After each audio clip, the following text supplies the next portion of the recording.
Les Médecins sans frontières appliqués dans quoi?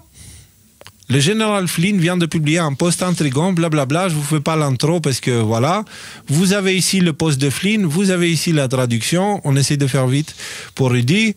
Le général Flynn a déclaré « Attention Team Dodge, c'est une recherche obligatoire pour les éléments relatifs à l'USAID où d'autres cadavres sont probablement enterrés. » C'est une expression pour dire où il y a d'autres choses que vous trouverez.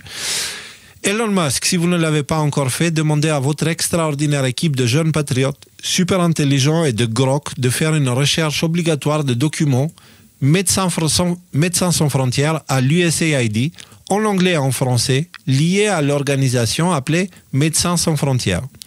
Faites-moi confiance, Samantha Power est très proche de ces personnes et de cette organisation. Vous trouverez probablement un nexus. Alors, un nexus, c'est un point de liaison entre plusieurs éléments. Okay? Donc, quand il dit nexus, en gros, il te dit, si tu cherches dans les documents du USAID des trucs liés à Médecins sans frontières, tu vas trouver des choses, il lui dit, qui vont te permettre de faire des liens avec d'autres choses. Voilà. Pour rappel, Médecins sans frontières, c'est Bernard Kouchner, fondateur de Médecins sans frontières. Vous vous souvenez de Bernard Kouchner qui, après avoir porté des sacs de riz, avait été soupçonné d'être impliqué dans des histoires de trafic humain au Kosovo, je crois, si je dis pas de bêtises. Ouais. Nico, il me semble que c'était au Kosovo. Oui. Donc, oui. Au Kosovo, je confirme. Ouais. Ok, d'accord, ouais. Ok. Donc on va voir, c'est intéressant. On tape directement dans les politiciens français là. Maintenant, donc, institutions qui sont basées en France. Tu vois, on avait les Reporters sans frontières qui parlaient de l'indépendance, des journalistes indépendants qui étaient très dépendants à l'argent américain. Reporters sans frontières. Maintenant, c'est Médecins sans frontières. Et en fait, il semblerait que le sans frontières, c'est plutôt sans frontières dans la connerie et la corruption. Tu vois. C'est sans limite, en fait. Voilà, c'est plutôt sans limite. Ouais.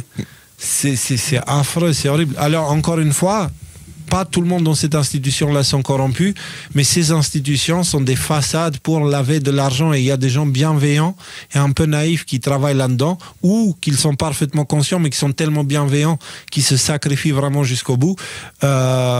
On ne va pas jeter tout le monde qui sont chez les Médecins sans frontières parce qu'il y en a vraiment, ils ont le cœur extraordinaire et ils représentent, je pense, même une majorité dans l'institution. Mais l'institution elle-même n'a pas été créée pour aider qui que ce soit. Elle a été créée pour trafiquer de l'argent, pour créer les guerres qui créent les victimes que les Médecins sans frontières vont aller essayer de secourir. Ouais. Donc, on est en train d'apprendre des trucs fous, encore une fois. C'est pas nous qui disons ces choses-là. C'est en train d'être abordé, d'être sous enquête, investigation du gouvernement américain. OK?